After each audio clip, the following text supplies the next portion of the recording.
항상 대한민국에 정확하고 빠른 소식을 알리기 위한 시스코크입니다. 구독과 좋아요는 영상 제작에 큰 힘이 됩니다. 대한민국이 KF-21 보람의 전투기라는 걸작을 만들어내면서 마침내 군사 무기 분야에서 강대국이라는 평가를 우리가 아닌 외신들이 부르고 있는데요. 대한민국이 만든 초음속 전투기 KF-21 보람회가 시제기들의 연달아 비행에 성공하면서 마침내 초음속의 벽을 뛰어넘었고 각종 무기 체계들을 점검하고 있는데 우리의 이런 성공을 달가워하지 않는 나라가 있습니다. 바로 옆 나라인 중국인데요.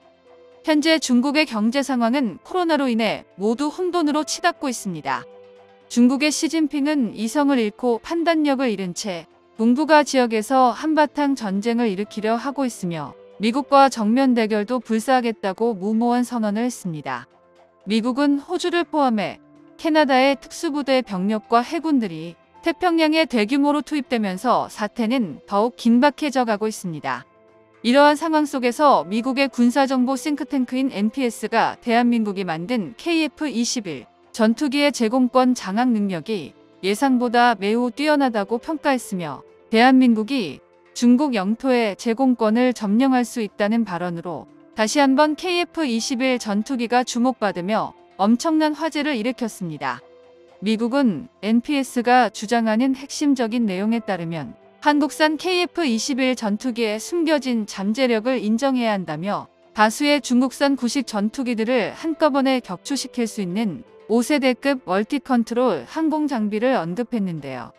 모두가 알다시피 중국산 전투기는 러시아산 전투기의 기술을 빼돌려 만든 반쪽짜리 전투기로 성능과 신뢰성에서 한국산 KF-21 전투기에 비해 매우 불안정하다는 평가를 받고 있습니다.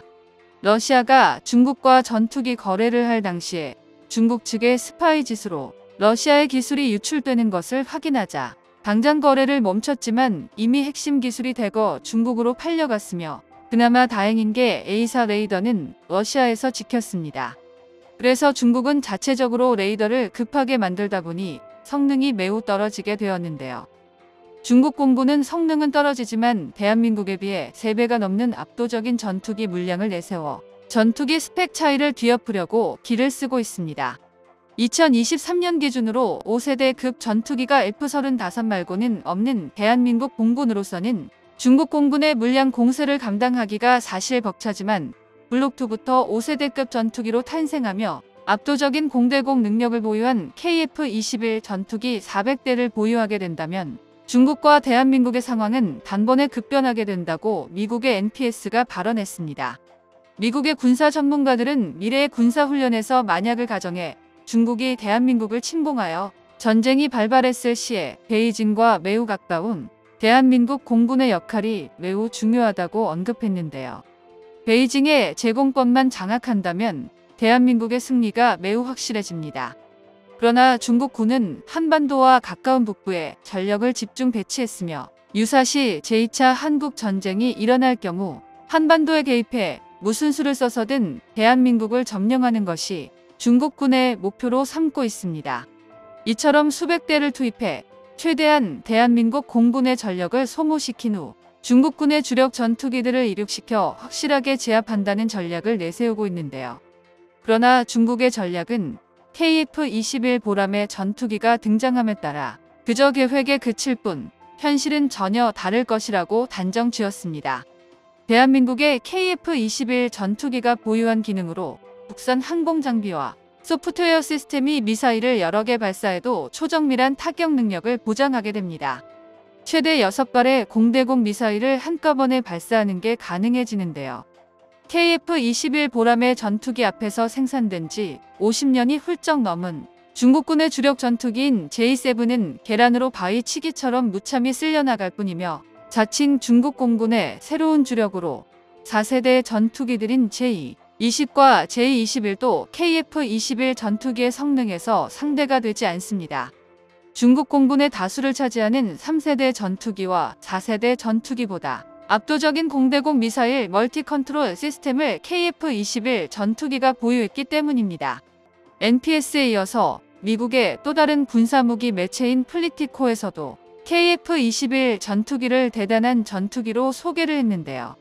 대한민국은 전투기 4대 핵심 기술인 A4 레이더와 IRST, 적외선 탐지 장비 및 전자광학 추적 장비를 모두 국산화하는 데 성공했으며 대한민국의 정밀 제조업 산업이 얼마나 성장했는지 단적으로 보여주는 명백한 실적 기록이라고 평가했습니다. 모든 나라들이 도면에만 존재하던 전투기가 실체화되어 성능 평가 단계에 들어간 것과 그저 도면에 머물러 있는 것은 엄청난 차이가 있으며 항공 역사의 가장 중요한 부분을 의미한다고 전했습니다. 또한 전체 연구 개발 과정은 대한민국이 자체적으로 해냈으며 연구진들과 개발진뿐만 아니라 전 국민 모두가 노력해서 일궈낸 가장 중요한 성과라고 칼럼에 작성되어 있습니다. 그러면서 중국의 전투기에 대해서도 평가를 했는데요. 과거 태국군과 중국군의 도급 파이팅 훈련 도중 태국군의 스웨덴산 그리핀 전투기에 중국산 전투기들은 무참히 추락했습니다. 스웨덴산 그리핀 전투기보다 표기된 성능은 중국산 전투기가 뛰어났다는 게 아이러니합니다.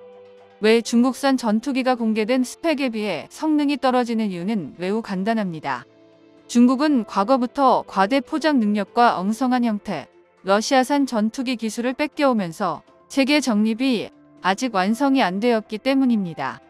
그 말은 결국 스웨덴산 그리핀 전투기보다 성능이 월등한 대한민국의 KF-21 전투기는 중국과의 전투기 엄청난 성능 차이로 이길 수 있다는 결론이 도출됩니다. 30년 전만 해도 제트기조차 개발하지 못했던 대한민국은 올라보게 성장해 스텔스기 개발국 반열에 당당하게 합류했는데요. KF-21 전투기는 진보된 설계도를 사용해 제조 공정이 나타난 후 제대로 된 효과를 발휘하게 됩니다. 이번에 공개된 KF-21 전투기의 형상은 한국의 신뢰성을 높여주며 차후 스텔스 단계에 진입할 네 번째 국가가 될 것이라는 예측에 대한 의구심도 없어지고 있습니다. 한국은 국산 군용기를 자체 개발하기 시작한 이래 불과 30여 년 만에 최초의 프로펠러 항공기부터 4.5세대 제트기까지 엄청난 도약이 가능했으며 한국인 기술자들이 말하는 기술적 변화의 시대가 다시 한번 찾아온 것이라고 언급했습니다. 시련이 많았던 KF-21 전투기는 개량을 거쳐 대한민국의 5세대 스텔스 전투기로 재탄생했으며 한국은 새로운 스텔스 전투기인 프로토타입의 선진적인 익신 일체 설계와 제조 공정을 채택, 설계 및 제조 공법으로 전체 날개는 가변 구조로 되어 있고 웨이트과 중간 날개 사이에는 설계 분리면이 없으며 주수력 골조는 6개로 양쪽 날개를 관통하는 전형적인 스텔스 형상을 지니고 있습니다.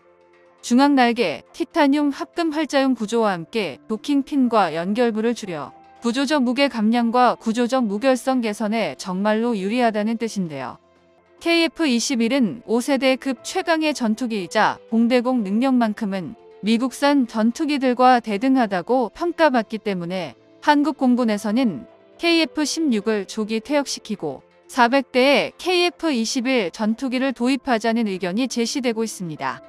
대한민국이 400대 KF-21 전투기를 도입한다는 것은 동아시아의 패권을 차지하려는 중국의 계획이 물거품이 되는 것을 의미하며 오히려 자신들의 숨통을 노릴 수 있는 대한민국의 군사력이 지금과는 차원이 다른 수준으로 강화되니 더욱 두려워할 수밖에 없습니다. 정보가 도움되셨다면 구독과 좋아요 부탁드립니다. 이상 시스코크입니다.